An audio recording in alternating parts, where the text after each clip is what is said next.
Click করুন অ্যাপের bell আইকনে আর সাবস্ক্রাইব করুন এবিপি আনন্দ। সব সময় থাকুন খবরে। অন্যদিকে কেন্দ্রীয় স্বরাষ্ট্র এবং স্বাস্থ্য মন্ত্রকের তরফ থেকে সাংবাদিকদের মুখোমুখি হয়েছেন আধিকারিকরা, দেখে নেব। इस वजह से ये चिंता भी है कि अन्य देशों के सी फेयरर्स ऐसे जहाजों पर भारतीय सी फेयरर्स की जगह ले सकते हैं।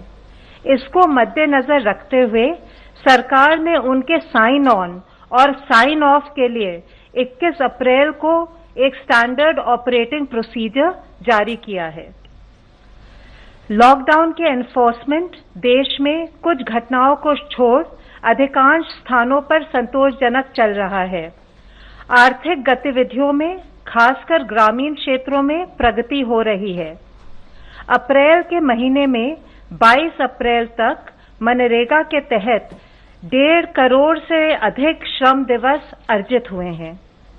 जो क्षेत्र हॉटस्पॉट या कंटेनमेंट जोन में नहीं है, वहां गृह मंत्रालय के निर्देशानुसार राज्य सरकारें औद्योगिक इकाइयों को सुव्यवस्थित तरीके से शुरू करवाने में लगी हुई हैं।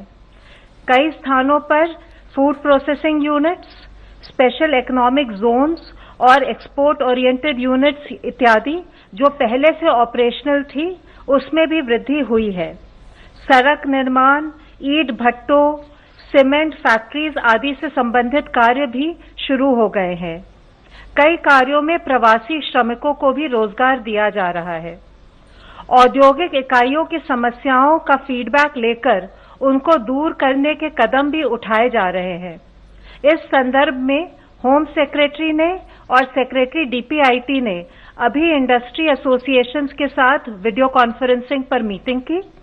जो इंडस्ट्रियल एक्टिविटीज परमिटेड है, उनको किस प्रकार से सुचारू रूप से चलाए और आर्थिक गतिविधियों को गतिशील करे, इस पर भी चर्चा की है।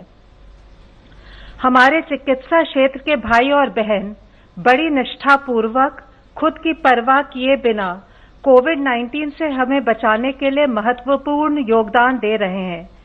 इस संदर्भ में माननीय सर्वोच्च न्यायालय ने भी आदेश दिया है कि डॉक्टर्स और मेडिकल स्टाफ को पर्याप्त सुरक्षा दी जाए।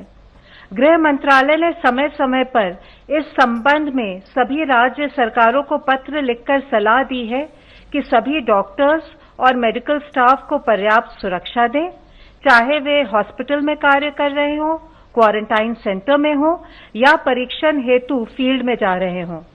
माननीय गृह मंत्री जी ने इंडियन मेडिकल एसोसिएशन के साथ बैठक की और मेडिकल प्रोफेशनल्स की सुरक्षा का आश्वासन दिया। माननीय गृह मंत्री जी के निर्देशानुसार गृह मंत्रालय ने 22 अप्रैल को पत्र लिखकर सभी राज्यों को कहा है कि वे अपनी जिम्मेदारी का निर्वहन करें और आईएमए के लोकल चैप्टर के साथ मिलकर मेडिकल प्रोफेशनल्स को की पर्याप्त सुरक्षा हेतु जो कदम उठाने हैं, उनको सुनिश्चित करें। चिकित्सा टीमों की सुरक्षा के लिए जो कदम उठाए गए हैं, उनकी जानकारी भी आईएमए के लोकल चैप्टर के साथ साझा करें। इससे स्वास्थ्य कर्मी विश्वस्त होंगे कि वे सुरक्षित हैं। इस संबंध में जिला एवं राज्य स्तर पर नोडल ऑफिसर्स को भी नियुक्त करें जो मेडिकल प्रोफेशनल्स की सुरक्षा संबंधी समस्याओं का निदान कर सके। अगर किसी भी मेडिकल स्टाफ के खिलाफ कोई भी हिंसा या अनुचित व्यवहार की घटना होती है, तो दोषियों के खिलाफ आपदा प्रबंधन अधिनियम 2005 के अंतर्गत सख्त कार्रवाई होनी चाहिए। इसके बारे में जनता में भी जागरूकता पैदा करनी चाहिए। हमारी उम्मीद ये है कि इन सब कदमों से लॉकडाउन सफल रहेगा, एक्टिविटीज सुचारू रूप से प्रारंभ होंगी तथा हम कोविड-19 की चेन को तोड़ने में कामयाब होंगे। धन्यवाद। धन्यवाद। मैं रिक्वेस्ट करता हूँ हेल्थ मिनिस्ट्री रिप्रेजेंटेटिव से, प्लीज। कल से पिछले 24 घंटे में अगर देखें तो देश में 1409 total positive confirm cases additional आए हैं, which takes our total confirmed cases to 21,393. इन केसों में अगर देखें तो total cases under active medical supervision 16,454 हैं। एक पॉजिटिव न्यूज के रूप में मैं आप लोगों की दृष्टि में लाना चाहूंगा कि अब तक टोटल 4,257 लोग क्योर हो चुके हैं। इवन कल में ही 388 एडिशनल पेशेंट्स क्योर हुए हैं, जो कि हमारा टोटल रिकवरी रेट देखें तो 19.89% तक लेकर जाता है। इसके साथ ही पिछले 28 जिलों में, जैसे कि इससे पहले हम आप लोगों की दृष्टि में लाए हैं, 4 जिले थे जहां पर कोई केस नहीं आए थे, अब वह संख्या बढ़कर 12 हो चुकी है। 8 नए जिले ऐड हुए हैं, वह है चित्रदुर्ग कर्नाटका में, छत्तीसगढ़ में बिलासपुर, इंफॉल वेस्ट मणिपुर में, आइजवाल वेस्ट मिजोरम में, भद्राद्री कोट्टागुडम तेलंगाना में, पीलीभीत उत्तर प्रदेश में, एसबीएस नगर पंजाब में और साउथ गोवा के अंदर। इसके साथ ही देश में 78 ऐसे डिस्ट्रिक्ट्स हैं जहां पर पिछले 14 दिनों से कोई केस नहीं आया है। हमें हर संभव मिलकर यही कोशिश करनी है कि ऐसे जिलों की संख्या निरंतर बढ़ती रहे। इस स्थिति के अंदर देखें तो 33 नए जिले ऐड हुए हैं, जो कि 9 स्टेट में ऐड हुए हैं, जहां पर कि पिछले 14 दिनों से कोई केस नहीं आया है। साथ ही माननीय राष्ट्रपति जी ने कल एक ऑर्डिनेंस जारी किया, जिसके तहत एपिडेमिक डिजीज एक्ट 1897 को अमेंड किया गया है। इस ऑर्डिनेंस को कहा है एपिडेमिक डिजीज अमेंडमेंट ऑर्डिनेंस 2020। इसके अनुसार कोई भी व्यक्ति हेल्थ केयर सर्विस प्रोफेशनल के अगेंस्ट वायलेंस के किसी भी एक्ट में इंडल्ज ना करे या एपिडेमिक के दौरान किसी भी प्रॉपर्टी को कोई भी लॉस या नुकसान ना पहुंचाए। अगर कोई भी व्यक्ति हेल्थ केयर सर्विस प्रोफेशनल के साथ वायलेंस कमिट करते हैं या तो उनको 3 महीने से लेकर 5 साल तक की सजा दी जा सकती है।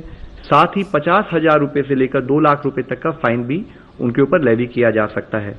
इसके साथ ही अगर कोई किसी हेल्थ प्रोफेशनल को जो कि एपिडेमिक ड्यूटी में लगे हुए हैं, उनके साथ कोई ग्रीवियस हर्ट अगर उनको देते हैं तो उसकी सजा बढ़कर 6 महीने से 7 साल तक हो सकती है और फाइन भी 1 लाख रुपए से 5 लाख रुपए तक उस पर लगाया जा सकता है। इस एक्ट के तहत किया हुआ कोई भी ऑफेंस कॉग्नाइजेबल है और नॉन बेलेबल रहेगा। जो भी पर्सन इस एक्ट के तहत कन्विक्ट किए जाएंगे उनको कंपेंसेशन भी पे करने के लिए वे लायबल होंगे और कंपेंसेशन जो हो सकता है वह जो भी फेयर मार्केट वैल्यू होगी डैमेज प्रॉपर्टी की या जो लॉस उन्होंने कमिट किया है उसकी ट्वाइस द अमाउंट हो सकता है। मेरी आप सब लोगों से यही विनती है कि हमारे जितने भी कोविड योद्धा हैं हमें उनका सपोर्ट लेना है। हमें ये जानना चाहिए कि वह सब हमारे आदर और सम्मान का पात्र हैं। इसके साथ ही आरोग्य सेतु के बारे में हम विभिन्न माध्यमों के जरिए आपसे बात कर रहे हैं। इसी श्रृंखला में मैं दिखाना चाहूंगा सेतु मेरा बॉडीगार्ड है और आपका भी।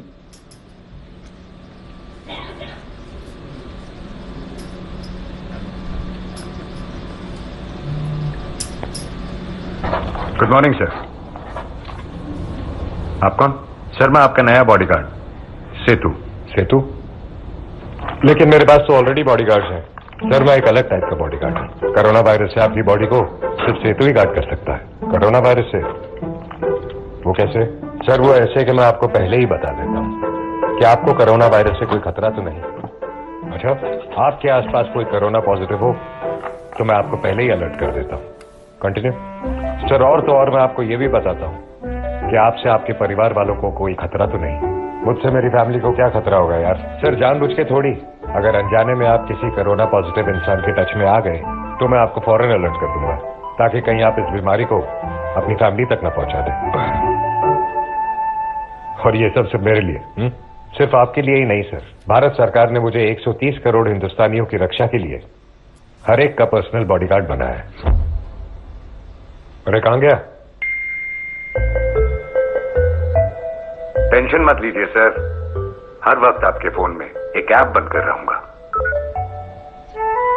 आप भी आज और अभी आरोग्य सेतु ऐप डाउनलोड करें। सेतु मेरा बॉडीगार्ड है और आपका भी।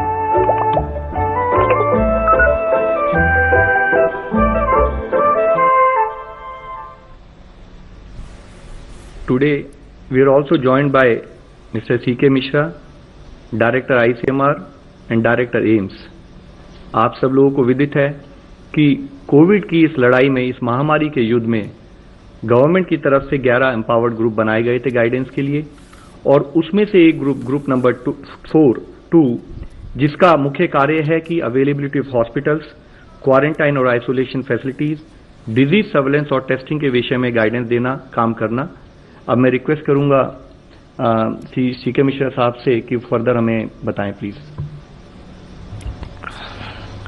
फ्रेंड्स, प्रतिदिन उस दिन की जो स्थिति होती है, जो प्रगति होती है, जो बदलाव आते हैं, उसके संबंध में मेरे कॉलीग्स लव अग्रवाल, पुण्या श्रीवास्तव, डॉक्टर गंगा आपको आंकड़ों से अवगत कराते हैं, स्थिति से अवगत कराते हैं और आप उसका विश्लेषण करते हैं।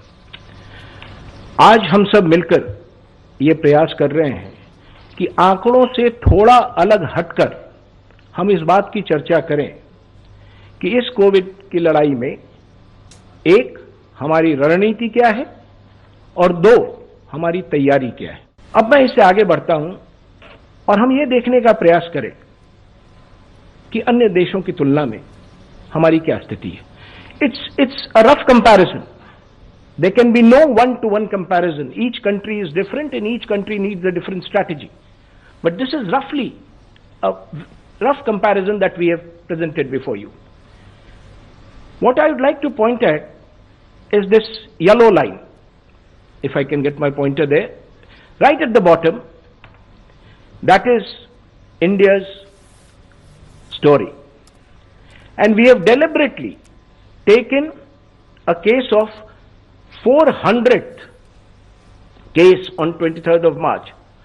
What was the position when each of these countries had 400 cases and how they have moved beyond that? So this slide clearly tells us where we stand, and if you see, one of the countries which is of course done better is South Korea. But majority of the developed countries have had a story which is, it could be a combination of various things. This is not to say that we've done extremely well and things are going, but this is the current story. And based on this current story and the future projections, we need to evolve a strategy in this country.